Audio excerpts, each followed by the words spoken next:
উপদেষ্টা হিসেবে। আর আমরা বলছি না, তিনি হবেন অন্তর্বর্তীকালীন সরকারের প্রধান। এবং তিনি কার প্রতিনিধি হবেন? তিনি হবেন গণ অভ্যুত্থানের জনগণের সার্বভৌম ইচ্ছার প্রতিনিধি, সকল সংবিধান, সকল আইন যার অধীন। উনি খুবই গুছায় বারবার উনি বলে গেছেন, ওনার কথা শোনা হয় না। ফ্যাসিস্ট সরকারের নিয়োগপ্রাপ্ত অবৈধ দুর্নীতিবাদ রাষ্ট্রপতি শাহাবুদ্দিন চুপ্পু এবং সেনা প্রধান ওয়াকারুজ্জামানের সাথে সাক্ষাৎ করে কিছু লোক হঠাৎ বিগলিত হয়ে পড়ছেন, লাজ লজ্জার মাথাকে উচ্ছ্বাস প্রকাশ করছেন।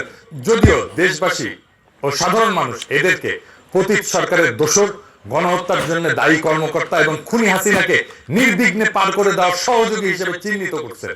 বলেন দেখি, এই গণ অভ্যুত্থানে নেতৃত্ব দানকারী কিশোর তরুণ যুবকদের সংস্কার ভাবনার সাথে স্বৈরাচারের দোসর, ফ্যাসিস্টের দোসর এবং শেষ মুহূর্ত পর্যন্ত বল প্রয়োগকারী সংস্থা সেনাবাহিনী প্রধান ওয়াকারুজ্জামান আর দেশের সেরা